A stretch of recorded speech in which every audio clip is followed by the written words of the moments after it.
Okay, so next on the list, we have here Libre. So, ikaw muna ulit mauna. Yun ako.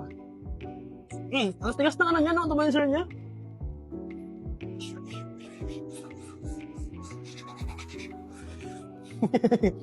Baliw ang puta. Okay. Your comment first. What's your comment? Para sa akin, okay siya. Anong naamoy mo dito? It smells fresh. Yet, fresh na parang lola ko bagong ligo. Pero, kung ako, gusto ko siya, susutin ko siya. I mean, ayan. Tama ba? I'll wear it. Yeah, Susutin ko siya. I'm gonna wear it. Pero for me, alam mo na rin ko dito? Gagamitin ko siya pala. Kamay ni ante ko. Ante Christy. Nalikan mo yung kamay ng ating? Hindi, kamay niya pag naamoy ko siya. Ganito yung mga sinusuot niya pag umaalis kami sa occasions. Well, take note. Nurse ang kanyang tita. Mas froghead tsaka sa akin eh. Yes. Yeah, So, I so- think it's a good... Yeah. good For the note breakdown, Mm. for me, Libre is more of a orange lavender sweet type Ano of scent. tumatagal ba yung ano nila?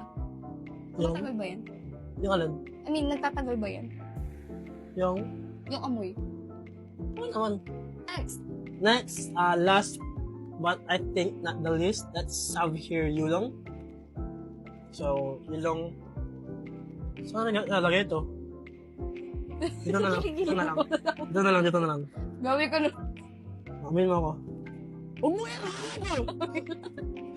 Hindi, pinakamasakit kita! O sige, amuin mo na, hindi ko, nirab mo na eh. Kanina pa niya ako sinisigawan. Hindi ah. Bakit niya kasi ginaganon? Kailangan ba yung ganon? Sige na, flex mo nga. Wala akong muscles. Hindi ako wala na. Sorry.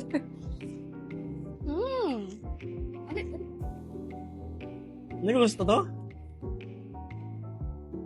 Ba't di mo gusto? Hindi ko alam, hindi ko gusto. Lemon na lemon. Lemon. Lemon? Lemon. Lemon na naman. Gusto mo lemon?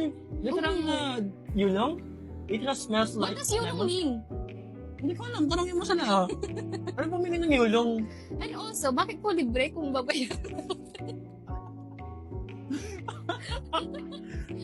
Yeah, for me, yulong, I think this is my least favorite. Parang literal na lemon juice siya.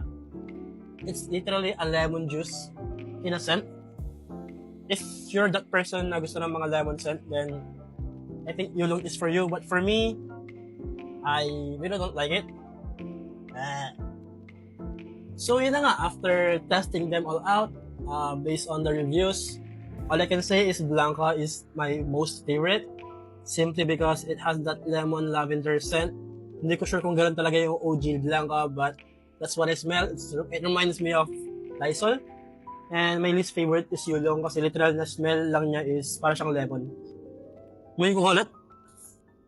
Yeah, it really smells like lemon. Ikaw, saan dito favorite mo? Favorite ko yung fireplace. Fireplace? Oo. Bakit? It reminds me of my grandma. Bakit ba yan? Hindi yung fireplace yun. Yung fireplace yan. Ano dito yung pinaka hindi mo favorite? Hindi ko favorite. Hindi ko alam. Pero mabango sila para sa akin. Bungos na pa sa kanya. Lahat sa kanya mabango. Oo, kahit na yung pawis mo. Mabango. So yun na nga guys, to end this review, all I can say is scent therapy are making good fragrances. It's just that I think this scent is not for me because more of a feminine side siya ng mga scents. But I like the Blanca. I think I would wear Blanca on special occasions as well as Libre. Pero yun lang, I think if naghahanap ka ng mareregalo sa mga girlfriends ninyo or sa mga nililigawan ninyo and gusto nyo silang maging into fragrances, I recommend you guys to buy Scent Therapy perfumes, Discover Set. I think this would be a great gift this Christmas para maging into fragrance sila and para malaman din nila kung ano nga ba yung gusto nila before committing into full bottles. By the way, this is not a promotion. I think walang TikTok shop si Scent Therapy, so hanapin nyo na lang siya sa Blue Up or Orange Up. Yun lang. Ikaw, may gamit ka ba ba? Time. Bilis mo ah. Ayun lang. Mabango sila. Last na to. Ayaw ka na kasama magawa ng video. Ayaw ka na. Cut.